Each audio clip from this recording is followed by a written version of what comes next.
Para se të fillojmë, mos harroni të bëni like, komentoni dhe të abonoheni në kanalin ton. Luan dhe tigra dhe arinj, o zot, ka një dashurues të kafshëve në të gjithë ne, pavarësisht nëse jemi njerëz qensh apo macesh. Mund të jetë e vështirë të mos i shtrëngojmë miq tan të ëmbël me lesh, por ka shumë kafshë me të cilat nuk mund të afrohemi. Këto janë kafshë që nuk duan asgjë tjetër, veç se të na pickojnë, të na thithin gjakun ose të na shndrojnë në vaktin e tyre të ardhshme. Pra bashkohuni me mua për videon e sotme, do të numërojmë 15 kafshët më të rrezikshme në botë. Numri 15. Meduza australiane e kutisë. Një nga kafshët më helmuese në planet, meduza australiane e kutisë ose meduza e detit, përmban një picëkie vdekjeprurse.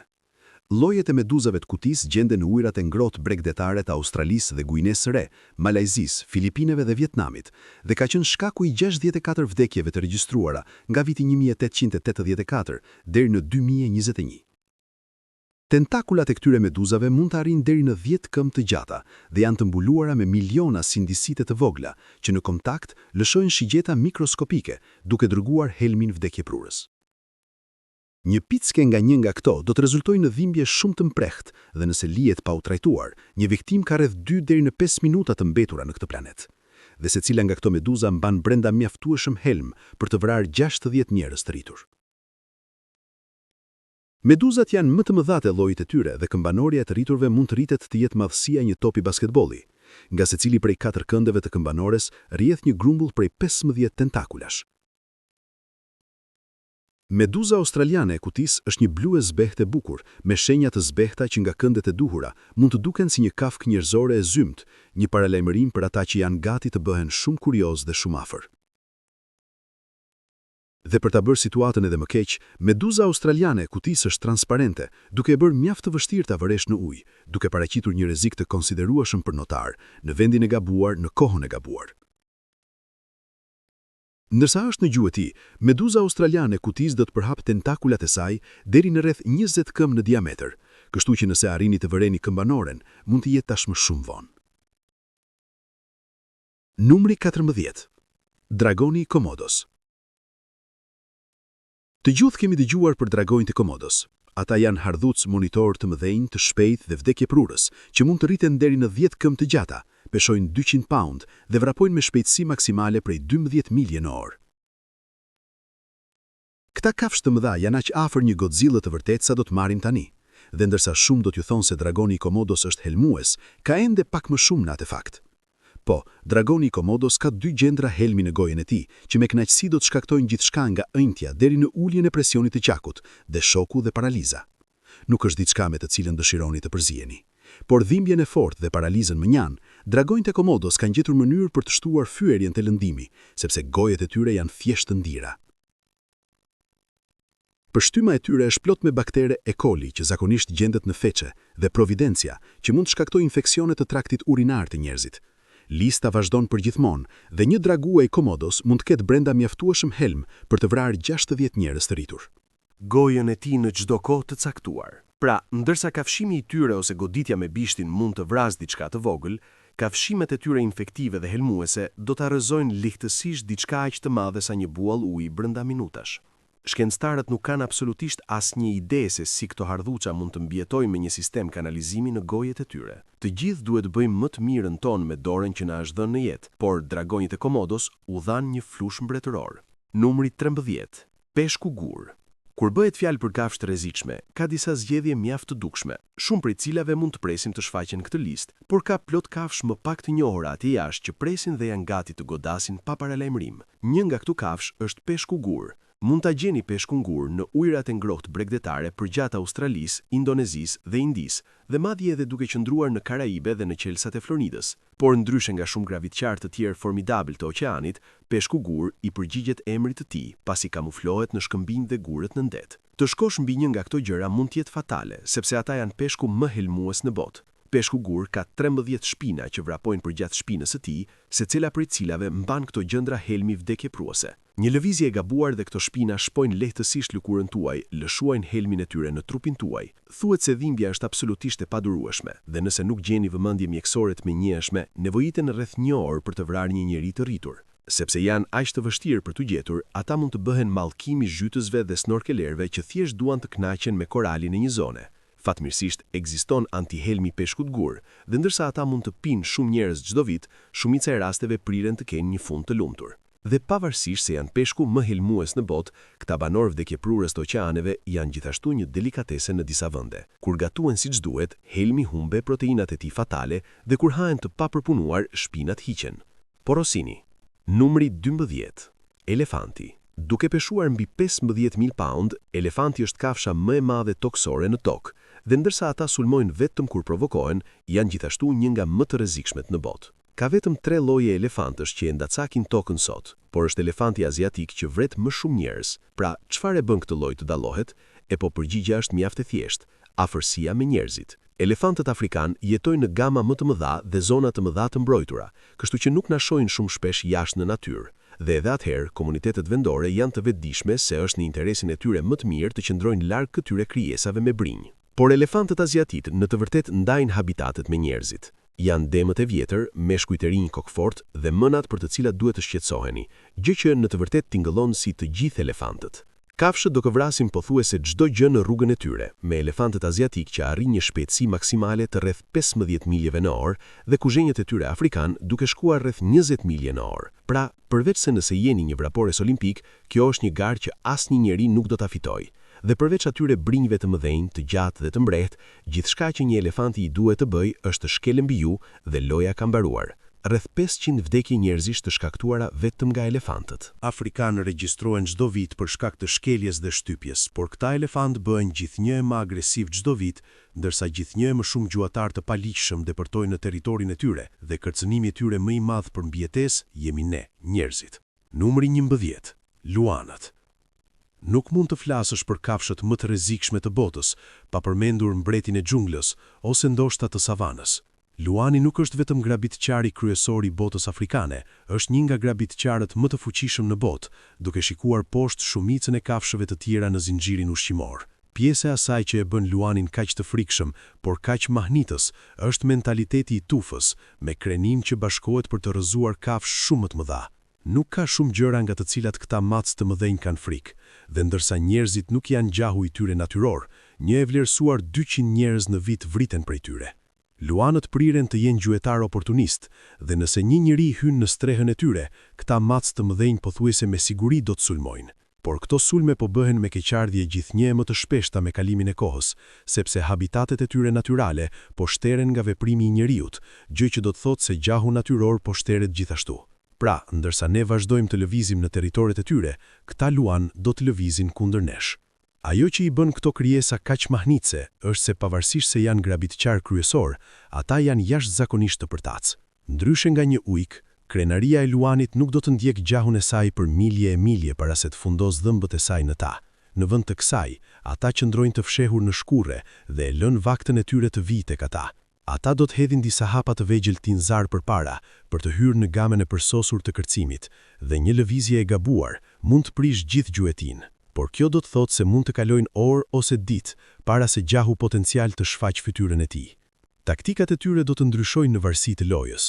Luanët përdorin një strategji bashkëpunuese për kafshë të mëdha, ndërsa sulmojnë zebra, buaj cape ose gnu, ata fillimisht i rrethojnë ose i mbulojnë tufën nga të gjitha anët. Pasi të afrohen më shumë, mund të vrasin mbi grupin, duke u fokusuar kryesisht në më të dobtit, më të vjetrit dhe më të rinjt. Por kur sulmojnë kafshë të vogla, luanët fshihen në bar, mbajtur një profil të ulët me kafshë më të ngadalta. Atëherë është kur ndjekja fillon, zakonisht duke mbaruar para se të fillojë ndonjëherë vërtet. Numri 1. Miza tsetse.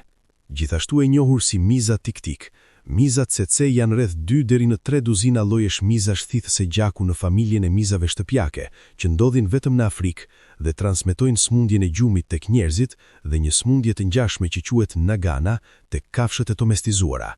Këta tipi të vegjël janë lajmet këqija dhe një nga kafshët më të rrezikshme të botës, pavarësisht shtatit të tyre të vegjël.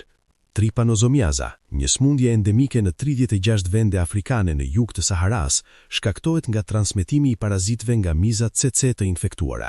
Për ata që nuk marrin trajtim të menjëhershëm, smundja është fatale. Gjë që bëhet një problem në vendet me të ardhura më të ulta me qasje të kufizuar në kujdesin shëndetësor modern.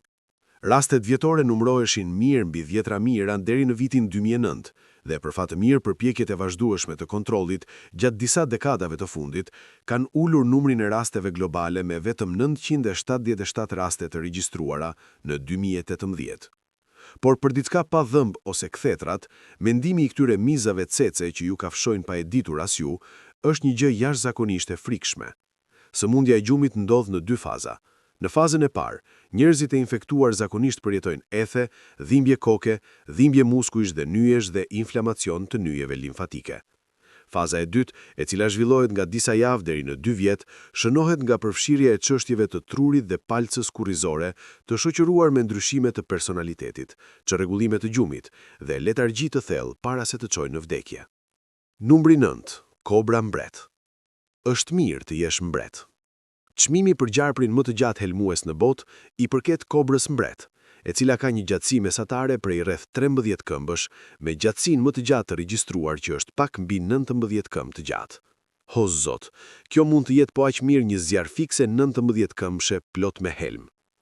Ky specimen i veçantë u gjet në 1937 në gadishullin Malaj të Nigjerisë, shtetit Negeri Sembilan, para se të kapej dhe të mbahej në kopshtin zoologjik të Londrës. Fatkeqësisht, megjithatë, kjo kobra mbret u vra gjatë luftës së dytë botërore për qëllime sigurie, çfarëdo që kjo të thotë.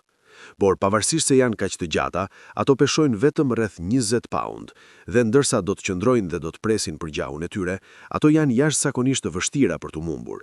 E vetmja gjë është se, derisa ti shihni ato zakonisht shumë vonë, sepse ato priren të ngrihen kur kërcënohen, ose për të parë mbi shkruret e barit që quajnë shtëpi. Por ata gjithashtu mund të ndjekin gjahun e tyre në këtë pozicion, duke formuar kapuçën e tyre të dallueshëm, duke shfeshtur brinjet e tyre.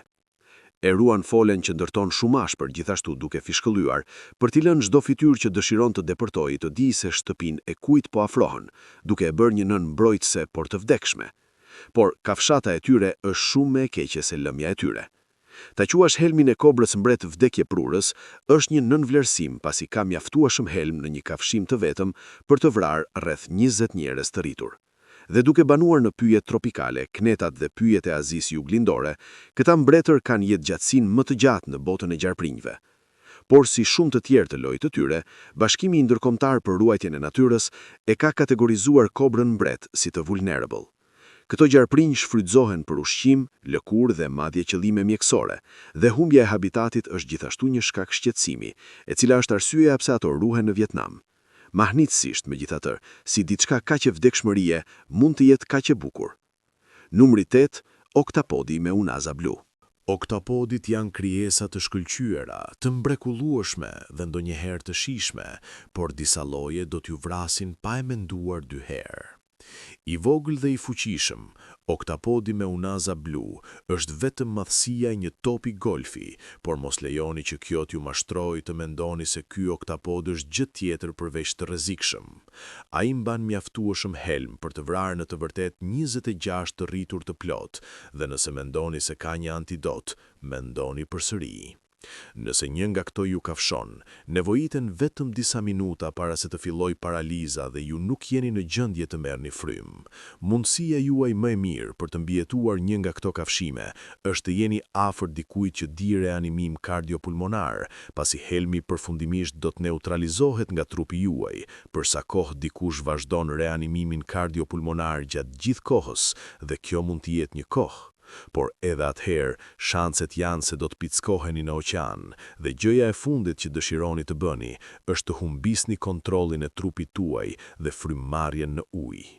Këto krijesa të këqija gjenden kryesisht në pellgje, batice dhe në shkëmbinj në oqeanet paqësor dhe indian, nga Australia në Japoni, kryesisht duke u mbajtur rreth Australisë jugore dhe Australisë veriperëndimore.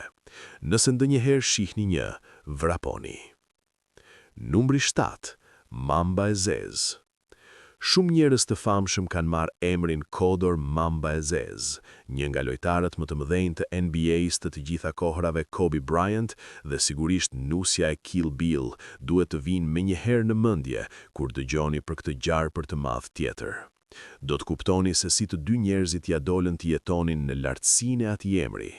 Mamba e zezë është një nga gjarpërinjt më të gjatë në botë dhe ka disa të njohur se janë më shumë se 14 këmbë të gjata jashtë në natyrë. Në përgjithësi, ato janë vetëm rreth 8 deri në 10 këmbë në gjatësi, por ndryshe nga disa kushërinj të tyre gjarpëror që mund të arrijnë trashësi masive dhe pesha të pakonceptueshme, mamba e zezë është vetëm 3 pound. Janë trupat e tyre të hollë të vegjël që i bëjnë lëvizjet e tyre kaq jashtëzakonisht të shpejta, duke u rrëshqitur dhe duke rishqitur me një shpejtësi maksimale prej pothuajse 8 milje në orë. Pjesa më e keqe për këta vrasës të vegjël është se ata gjuajnë si në tokë, ashtu lart nga pemët. Ata janë gjithashtu jashtëzakonisht agresiv, duke sulmuar çdo gjë që afrohet shumë, pavarësisht nëse do të hanë apo jo. Në fakt, helmi i mambës së zezë do të vrasë një njeri të rritur në vetëm rreth 20 minuta. Është kaq i keq. Por në kundërshtim me emrin e tyre, mambet e zeza janë me ngjyrë gri ose kafe. Në të vërtetë, janë gojët e tyre që janë të zeza nga brenda dhe gjithmonë të hapura kur kërcënohen, që u kanë fituar atyre emrin e tyre të famshëm. Këta gjarpërinj helmues jetojnë në savanat e Afrikës qendrore dhe islindore dhe për fatmirë u jepet statusi i ruajtjes së shqetësimit më të vogël. Është çdo kush që kalon rrugën e tyre megjithatë që duhet të shqetësohet. Numri 6. Qentë. A mund të besoni se i vjetri besnik Fido e arritën në listën e kafshëve më të rrezikshme të botës? Mund të tingëlloj pak shumë e vegë për të qenë e vërtet, por qentë janë në Vërtet të rrezikshëm për një sër arsyesh. Qendra për kontrollin e sëmundjeve ka zbuluar se çdo vit ka një vlerësim prej 5 milion kafshime qenësh në Shtetet e Bashkuara. Një statistikë kaq serioze përkthehet në një kafshim për çdo 70 amerikan, shumë e lartë se çdo kafshë tjetër në këtë listë deri tani. Por nuk duhet të vijë si një surprizë sepse kaq shumë prej nesh hynë në kontakt të ngushtë me qentë çdo ditë. Ndryshe nga luanët, tigrat dhe arinjt, o Zot, qentë janë bërë pjesë e jetës sonë të përditshme. Por një statistikë edhe më shqetësuese është se 20% e këtyre kafshimeve të qenëve janë aq serioze sa viktimat shpesh kërkojnë vëmendje mjekësore të menjëhershme pas kësaj. Herën tjetër që ndjeni nevojën të përkëdhelni një qen të rastësishëm në rip, pavarësisht sa i ëmbël, mbani mend se 1/3 e plotë të gjitha kafshimeve të qenëve potencialisht infektohen. Kështu që mund të jetë më e zgjuar të admironi thjesht atë qen me lesh nga larg dhe të rrezikoni një takim vdekje prurës me një bartës bakteresh infeksioni. Dhe me keqardhje, nëse udhëtoni në vendet më pak të zhvilluara, nuk është e pazakont të gjesh qen të egër duke kërkuar dhe duke lypur njerëzit për një vakt. Këta qen mund të bartin një gamë të gjerë sëmundjesh, duke përfshirë tërbimin, dhe sa më të uritur janë, aq më të dëshpëruar bëhen. Aq më agresiv do të veprojnë. Është një fakt mjaft i trisht dhe i pafat i jetës. Numri 5. Arinjt. Shtetet e Bashkuara janë shtëpia e 3 llojeve arinj: ariu i zi, ariu grizzly dhe ariu polar. Nga këta 3, ariu i zi është më pak i rrezikshëm.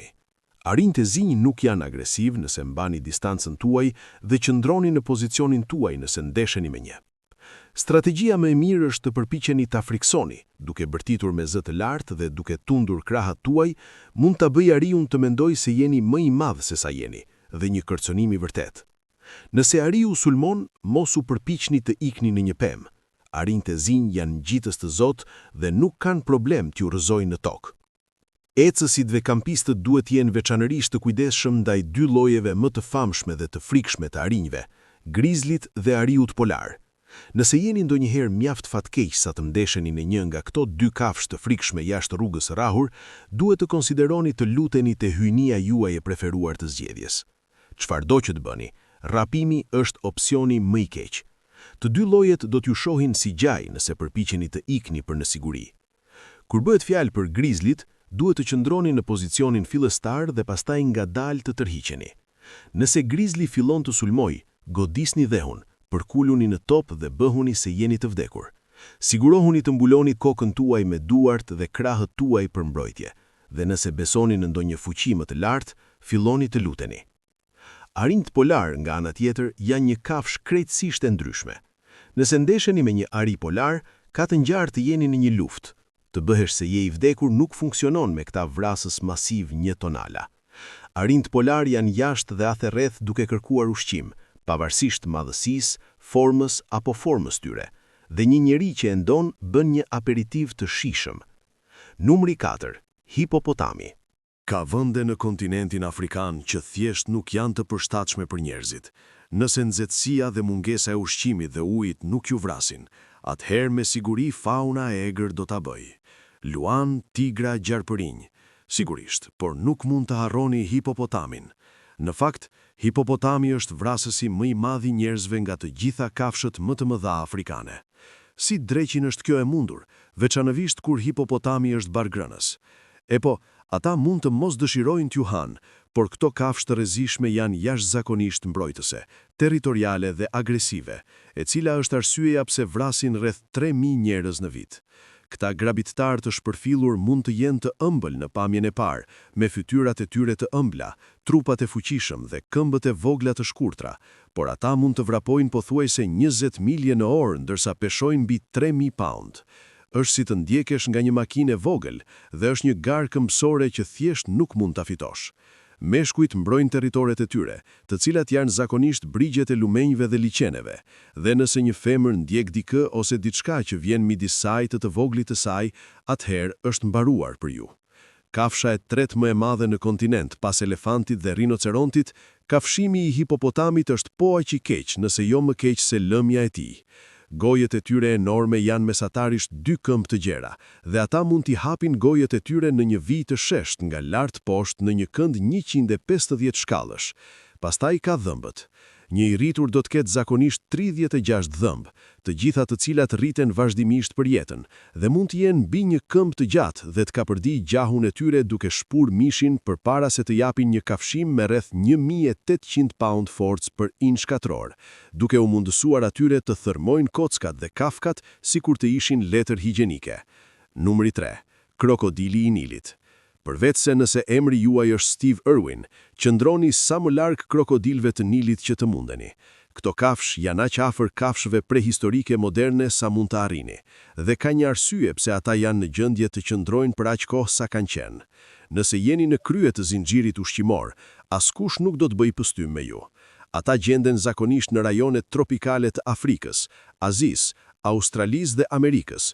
Krokodilët jetojnë në liqene, lumenj dhe toka të lagura, dhe madje edhe në disa zona të ujit të kripur, por lloji i Nilit është një nga më të mëdhenj, duke peshuar rreth 1600 pound dhe vret më shumë njerëz në kontinentet aziatike dhe afrikane se çdo lloj tjetër i këtij lloji.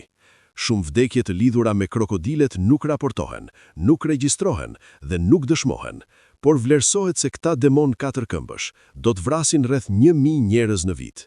Është një statistik jashtëzakonisht e pafat, por kur një krokodil i Nilit ka gjahun e tij në shikimin e tyre, nuk ka shumë që mund të bëhet në atë pikë. Njohur për teknikën e tyre të gjutimit me pritë, krokodilët janë gjutar të dapandueshëm dhe sulmojnë çdo kafshë që vjen brenda rrenjes, dhe siç kemi parë, kjo përfshin njerëzit. Sulmimi i tyre zakonisht merr formën e hedhuris nga uji dhe shtrëngimit të viktimës së tij në nofullat e tij të fuqishme, duke e kthyer atë në ujë për t'u mbytur, përpara se ta fshehje nën breg dhe shkëmbin të zhytur për ta ngrënë më vonë. Është jashtëzakonisht brutale. Sulmimet ndaj njerëzve zakonisht ndodhin kur njerëzit janë duke u larë afër brigjeve të lumenjve dhe brigjeve të liqeneve, dhe kur peshktarët janë duke hyrë dhe dalë nga barkat e tyre. Rreth 40% e sulmeve të krokodilëve ndaj njerëzve janë fatale, me fëmijët më në rrezik se të rriturit për shkak të madhësisë së tyre. Rreziku i sulmeve të krokodilëve është treguar se rritet në stinët më të ngrohta, kur krokodilët kanë më shumë energji, dhe për shkak të mënyrës se si janë formuar trupat e tyre, krokodilët kanë evoluar për të përdorur një teknikë të njohur si rrotullimi i vdekjes, ku ata kapin gjahun e tyre dhe rrotullohen për ta coptuar, duke e bërë një vakt më të lehtë për të konsumuar. Numri 2. Peshkaqeni i bardhë i madh. Është koha që mbreti i oqeanit të shfaqet këtu, dhe tani nuk jam duke folur për Poseidon, po flas për peshkaqenin e bardhë të madh. Ndoshta peshku më i famshëm në det, peshkaqeni i bardhë i madh është gjëja e fundit që dëshironi të shihni duke ju shikuar, me një nofull të jashtëzakonshme që çartikullon sipas dëshirës për të hapur edhe më shumë, dhe ato sy të mëdhenj të zinj dhe tërmbullakët. Është gjëja e tmerreve. Në mesatare, një peshkaqen i bardhë i madh mund të rritet të jetë 20 këmbi gjatë dhe të peshojë mbi 4.000 pound, që është më i madh se shumë varka që ata gjejnë që janë më afër bregut.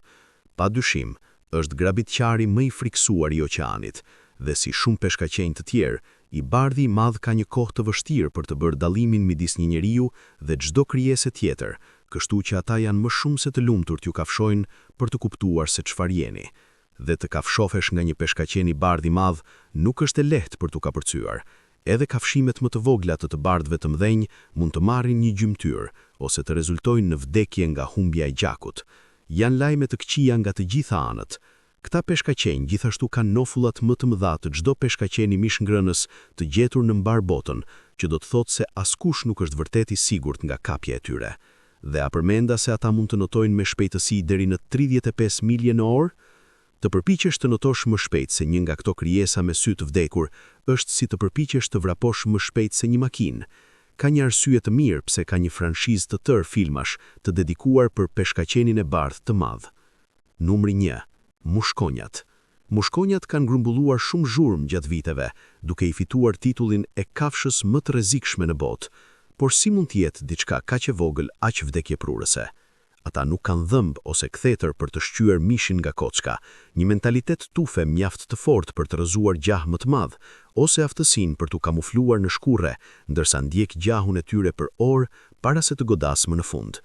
Por ajo që ata kanë është aftësia për të transmetuar sëmundje vdekjeprurëse. Në fakt, mushkonjat vrasin më shumë njerëz vit pas vite se çdo antar tjetër i rembërtërisë së kafshëve. Qeverit në mbar botën dhe organizatat ndërkombëtare shpenzojnë miliarda dollar çdo vit për të luftuar këtë insekt të vogël fluturues.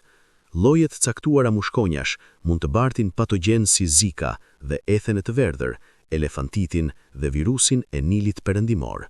Por gjëja më e keqe që ata mund të përhapin është malaria, një sëmundje ngjitëse që ka vrarë më shumë njerëz në histori se çdo e tjetër.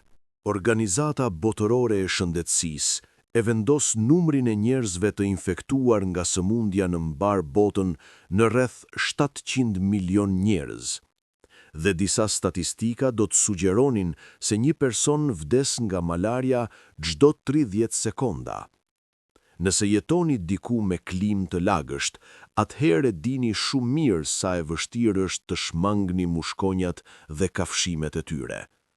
Mund të ndjehet e pamundur në muajt e verës dhe nuk është e pazakont që shumë qytete të spërkasin zona të caktuara dhe të kujtojnë qytetarët të heqin të gjithë ujin që qëndron nga prona e tyre. Gjëja e fundit që bota ka nevojë është më shumë mushkonja, por mund të jetë e vështirë t'i zhdukësh të gjitha, sepse ka rreth 110 trilion prej tyre në botë. Kjo është rreth 16.000 mushkonja për njeri. Shihemi në videon tjetër.